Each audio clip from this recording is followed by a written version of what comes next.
David Harris was cut. We know that by the Jets. It's almost laughable that he ends up with the Patriots, right? It'd be like if I said, where did David Harris end up? There's no way it was the Patriots, right? Yeah, that's where he ends up, Patriots. This guy's going to be a beast there. Big fan of what he brings to the defense. Adam Schefter reporting the Raiders are finalizing a long-term deal for Derek Carr. He could be the highest-paid quarterback in the league. This guy started his career off, 0-10? We talk about Markelle Fultz only winning 9 games at Washington. Derek Carr was 0-10 at one point, wasn't he? Did he start the season off with the Raiders when he was a rookie? Matthew Stafford, Kirk Cousins, both those guys could be getting contracts. John McMullen joins us now on the Sports Bash 97.3 ESPN.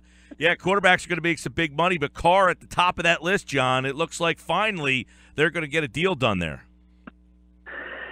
Yeah, he's going to be the first $25 million quarterback, and I'm writing about this. It'll be on FanRag Sports later, mainly in regards to Matthew Stafford, who, Derek Carr's position as the top-paid quarterback in the game probably isn't going to last very long because Stafford's coming down the pike and then Matt Ryan. But nonetheless, you know how people are, Mike, and the fact that not everyone grasps how the NFL salary cap works, and it's basically about timing and circumstance. And it's his turn.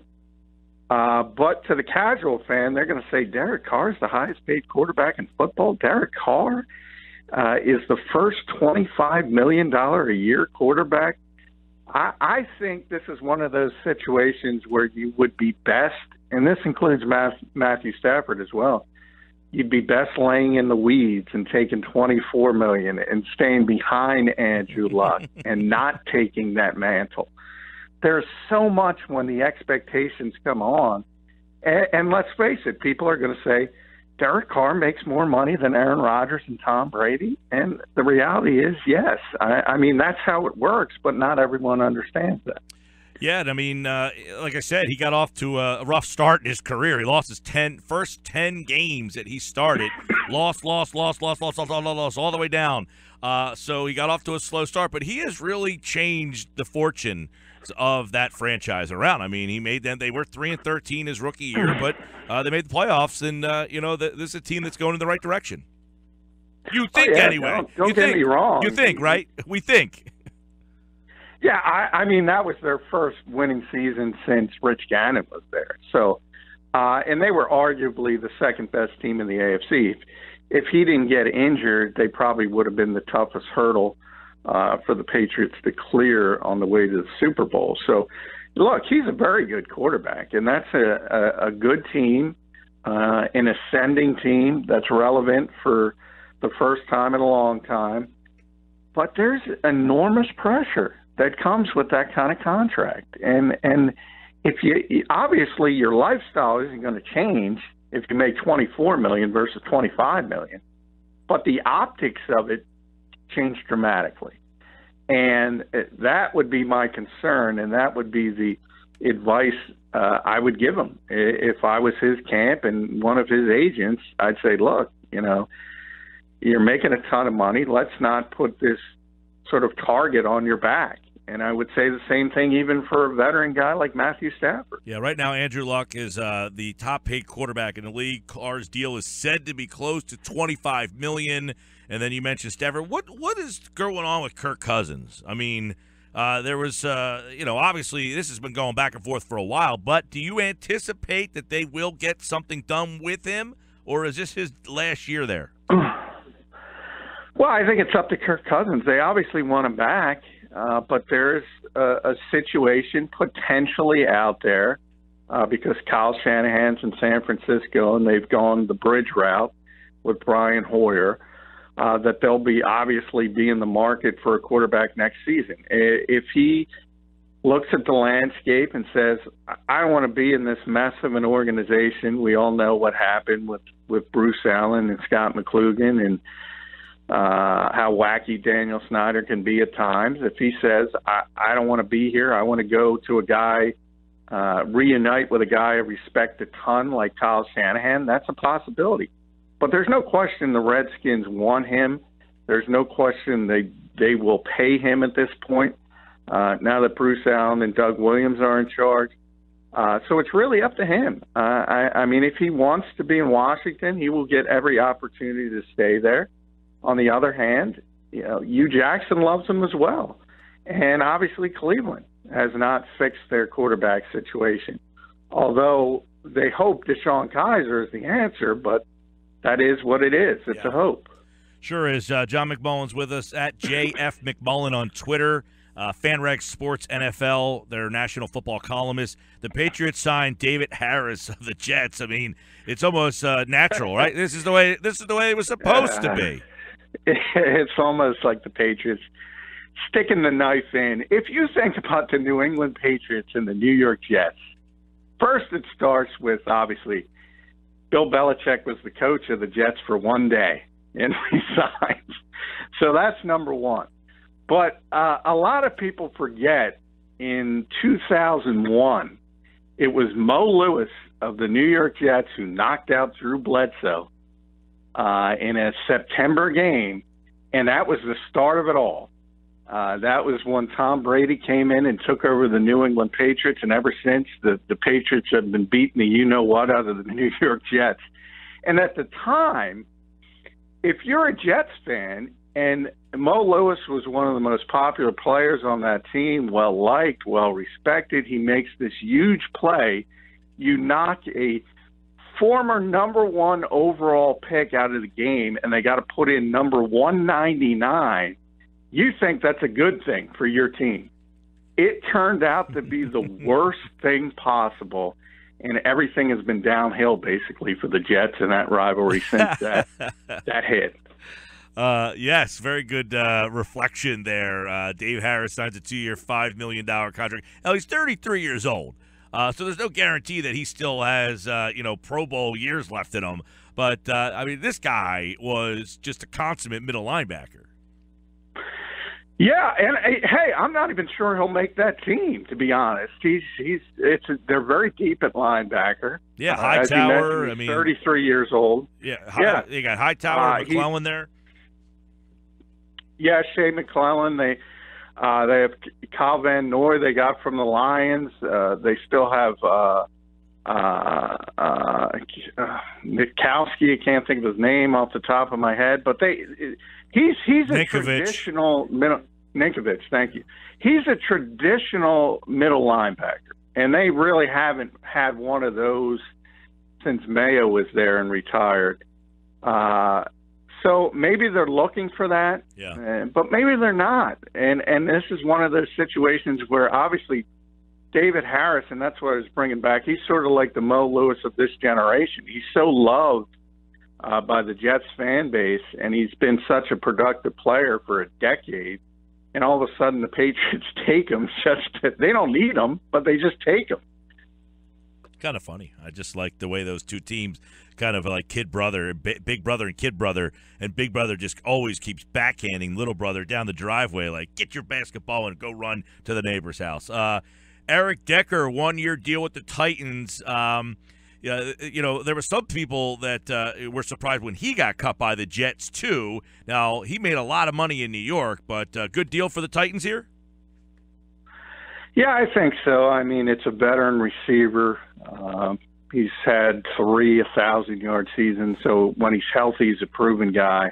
That's the problem. He only played 3 games last year. He's had shoulder injuries, hip injuries, and he is 30, so there's no guarantee he's going to be the guy he once was. But for a team that was on the uptick last year, I mean, Tennessee was over 500, and that was the first time, I think, since 2011. So that was the first time in a long time that they were relevant. And it was really all the running game, sort of that they called it exotic smash mouth that Mike Mularkey put together. And DeMarco Murray was obviously a big part of it and had a big bounce-back year after the disaster he had here. But they didn't have any talent at wide receiver.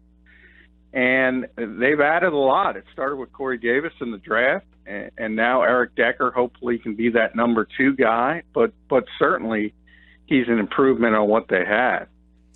Yeah, it's interesting because Mariota's now going into his 3rd year down there. To get him a nice, dependable guy, that team should be. That team's interesting to watch all the time. They were coming on last year.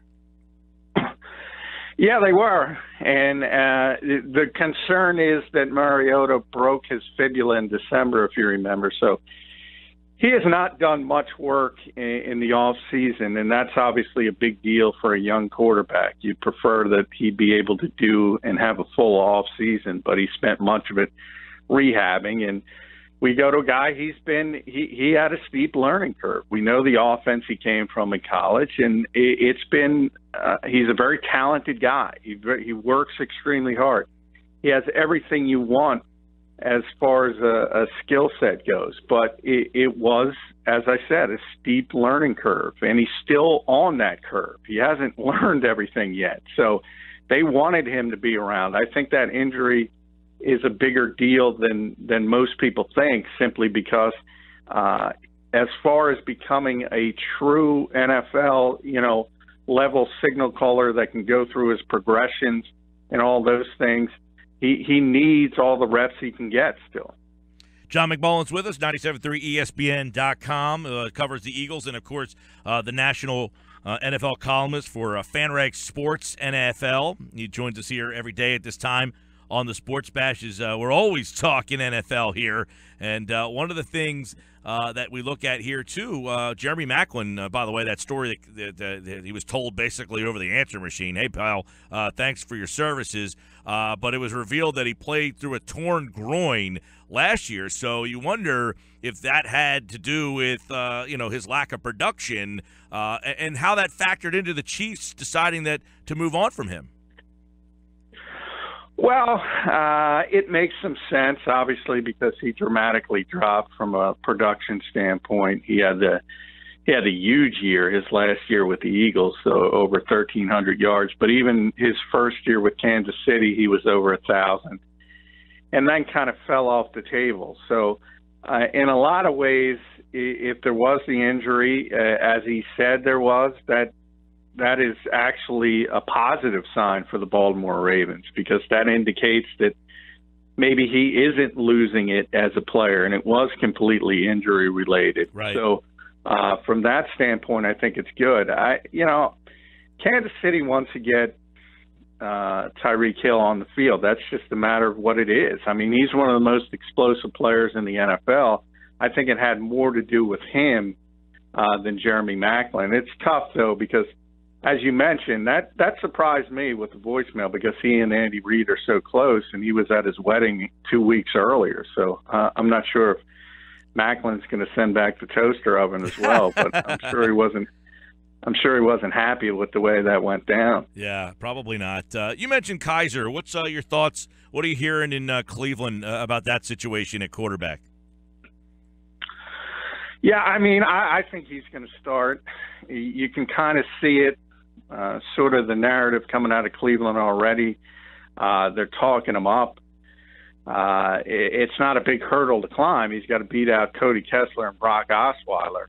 So it's pretty clear that they want him to take over at some point this season. But I think, by the way, Hugh Jackson has been talking in the offseason and through minicamp, it's pretty clear that they're laying the groundwork that unless he falls flat on his face in training camp, I think you're going to see DeShone Kizer week 1. Wow. As the starter for the Cleveland Browns. What about in Buffalo?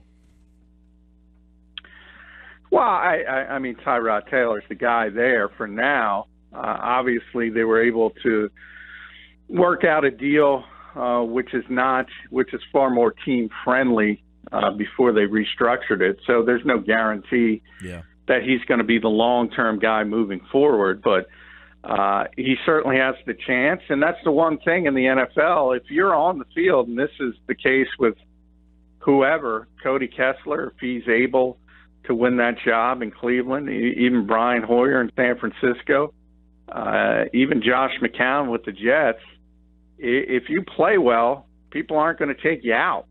So that's That's the one sort of advantage that a guy like Tyrod Taylor is. He's the guy for this year, and he's got a chance to prove he should be the guy long term. All right, John McMullen, 97.3 ESPN.com. Give him a follow on Twitter for his national column at FanRag Sports NFL. What's the latest? I see you worked on a piece on fully guaranteed contracts for NFL players. Yeah, well, a lot of that came out because of you see it all the time in the NFL because of and when the big contracts come down and people look at basketball and baseball, which has fully guaranteed contracts, and they say, why doesn't that happen in football? Because the injury rate is far greater. And in theory, those are the players that need it. But I don't think people use common sense because it's that injury rate. It's not the reason why there should be guaranteed contracts. It's the reason why there isn't guaranteed contracts. Because you can imagine if you sign Derek Carr to a $25 million contract, guaranteed, say, for 5 years. So that's $125 million, Mike. Now, if he gets injured next year, never plays again, you're on the hook for that. And then the Oakland Raiders fans expect you to go out and get another $20 million quarterback. It's not economically feasible, even for a so-called sport that prints money. And I think people don't use, as I said, common sense when they make that argument. Boy, the one thing, you look at those contracts, you make that point, and you're like, oh, boy, man, this guy just signed for all that money, and you're right. He never plays again. For the players, though, it kind of, in all these other players, obviously. Right. Obviously. But you can't have a sustainable sport because of the injury rate. Now, baseball and basketball, there are far fewer career-threatening injuries, and that's why those sports are able to do it. Generally, if you make a mistake in those sports, it's because the guy hasn't performed up to the contract you gave him. But it's not because he can never play the sport again. Teddy Bridgewater would be the perfect example last year. Now, imagine if Teddy was on his way to getting that big $20 million extension the way he was playing. Imagine if he signed that and it was fully guaranteed, and then he suffered the injury he did. Again, it sounds harsh. It is harsh from a personal standpoint, right? But from a business standpoint, sure, it's just the reality of the situation. And you I'm can't sure, guarantee it. And I'm sure all the other leagues would like to be following suit. Sure, but they can't because they don't have the same issues. And by and large, you'll see Derek Carr will probably get, upwards of 75, 80 million guaranteed. So it's not like they're not getting significant guarantees. But as far as you talk about fully guaranteed contracts, it's just not feasible in the NFL. All right, plenty of NFL news every day here on the Sports Bash, 97.3 ESPN, at JF McMullen on Twitter. Thanks, pal. Hey, thanks, Mike.